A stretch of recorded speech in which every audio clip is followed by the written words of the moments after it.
Hi friends, welcome back to my channel. నా video చూస్తున్న ప్రతి ఒక్కరికి చాలా చాలా థ్యాంక్స్ అండి. నేను ఈ వీడియోలో వచ్చేసి అలంపూర్ జోగులాంబ విశిష్టత అయితే ఈ వీడియోలో తెలియజేస్తాను. వీడియో అయితే స్కిప్ చేయకుండా చూడండి ఫ్రెండ్స్. ఆదిశక్తి ప్రతిరూపమైన అమ్మవారి రూపాలు అనేకమండి. పరాశక్తిగా, జగన్మాతగా తల్లి కొలువైన అష్టాదశ శక్తి పీఠాలు దివ్యధామాలుగా విరాజిల్లుతున్నాయి. ఈ శక్తి పీఠాల్లో ఒకటిగా వెలిసినటువంటి అలంపూర్ జోగులాంబాదేవి క్షేత్రం తెలంగాణ రాష్ట్రంలోని మహబూబ్ నగర్ జిల్లాలో పరమ పవిత్రమైన తుంగభద్ర నదీ తీరంలో వెలిసి ఉందండి. ఈ ఆలయం యొక్క స్థల పురాణం అయితే చూద్దామండి. అష్టాదశ శక్తిపీఠాల్లో ఒకటైన అలంపూరు జోగులాంబ క్షేత్రంలో సతీదేవి దంతాలు పడ్డాయని అంటారండి. పరమ పవిత్రమైన అలంపూర్ జోగులాంబ క్షేత్రంలో అమ్మవారు పీఠాసన రూపంలో మహా తేజోవంతంగా దర్శనమిస్తారు. అమ్మవారి విగ్రహం కేశాలు గాలిలో ఎగురుతున్నట్లుగా ఉంటూ భక్తులలో ఆధ్యాత్మిక అనుభూతిని ఇస్తుందండి.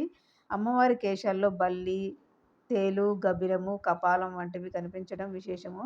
దీని వెనుక ఓ అంతరార్థం అయితే ఉందండి. శ్రీదేవి భాగవతంలో అష్టాదశ శక్తిపీఠాలు చరిత్రలో వివరించిన దాని ప్రకారం ఎవరి ఇంట్లో అయితే జీవకళ తగ్గినప్పుడు ముందుగా బలులు కనిపిస్తాయని, అది మరింత తీవ్రమైతే తేళ్ళు, తర్వాత దశలో గబ్బిలాలు చేరుతాయని, కాలాంతరంలో ఆ ఇంట్లో పూర్తిగా జీవకళ నశించి మృత్యు సంభవిస్తుందని, అందుకే మృత్యువుకు ప్రతీక అయిన కపాలం ఉంటుందని అంటారండి.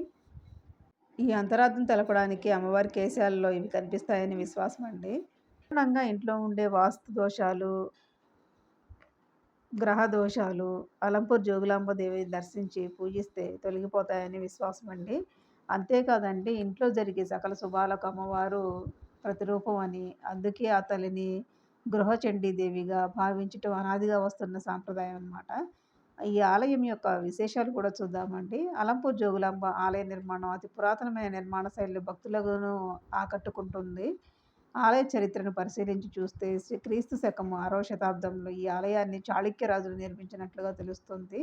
ఆలయంలోని అత్యున్నతమైన గోపురాలు, గోపురాలపై చెక్కి ఉన్నటువంటి శిల్పాలు, ఆలయంలోని స్తంభాలు ఆనాటి శిల్పకళకు, నిర్మాణ శైలికి అద్దం పడతాయండి. జోగులాంబ ఆలయంలో పరమశివుడు బాలబ్రహ్మేశ్వర స్వామిగా పూజలందుకుంటున్నాడు. 14వ శతాబ్దంలో బహమనీ సుల్తాన్ ఆలయంపై దాడి చేసి ఆలయాన్ని ధ్వంసం చేశారండి. ఈ దాడిలో ఆలయంలో ఎంతో భాగం ధ్వంసమైందనమాట. ఆ సమయంలో జోగులాంబ అమ్మవారిని ఆమె శక్తి రూపాలైనటువంటి చండీ ముండీలను పక్కనే ఉన్నటువంటి బాలబ్రహ్మేశ్వర స్వామి ఆలయంలో దాచి ఉంచారు. ఆనాటి నుంచి 2005 సంవత్సరం వరకు అమ్మవారు ఇక్కడే పూజలందుకుంటున్నారు.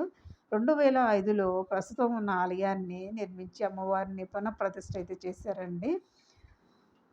పూజోత్సవాలు చూద్దామండి. మహాశక్తి పీఠం అలంపూర్ జోగులాంబ ఆలయంలో ప్రతినిత్యం అభిషేకాలు, అర్చనలు జరుగుతాయి. అమ్మవారికి ప్రీతికరమైనటువంటి మంగళ శుక్రవారాల్లో ప్రత్యేక అభిషేకాలైతే జరుగుతాయండి. ఈ రోజుల్లో అమ్మవారి దర్శనం కోసం భక్తులు పెద్ద సంఖ్యలో తరలివస్తారు.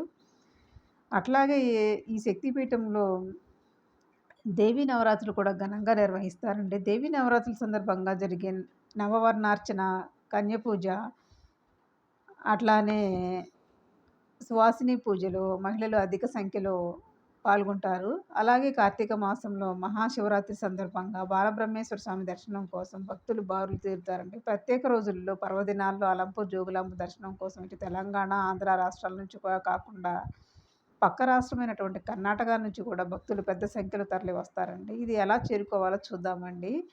తెలంగాణ రాష్ట్ర రాజధాని హైదరాబాద్ నుంచి కర్నూలు వెళ్ళే అన్ని బస్సులు అలంపూర్లో ఆగుతాయన్నమాట. ఆంధ్ర, కర్ణాటక నుంచి వచ్చే భక్తులు కర్నూలుకు చేరుకుంటే అక్కడి నుంచి అలంపూర్‌కి చేరుకోవడానికి బస్సు సౌకర్యాలైతే ఉన్నాయండి. రాయలసీమ ముఖద్వారం కర్నూలుకు అతి సమీపంలో మహబూబ్‌నగర్ జిల్లాలో ఆలయాల పట్టణంగా వెలిసినటువంటి అలంపూర్‌లో వెలిసిన మహాశక్తి పీఠం జోగులాంబ క్షేత్రం అనమాట. ఈ జోగులాంబను దర్శించి పూజిస్తే సంతానం లేని వారికి సంతానం, అనారోగ్య సమస్యలు ఉన్న వారికి మంచి ఆరోగ్యం లభిస్తుందని విశ్వాసం అండి. ఇదండి వీడియో అయితే. శక్తిపీఠాల్లో ఒకటైనటువంటి జోగులాంబ అమ్మవారి యొక్క విశిష్టత అయితే వీడియోలో తెలియజేశాను. వీడియో కనుక నచ్చితే తప్పకుండా లైక్ చేయండి, అలాగే షేర్ చేయండి. సబ్స్క్రైబ్ చేసుకోవడం మాత్రం మర్చిపోవద్దు friends. Thank you so much for watching.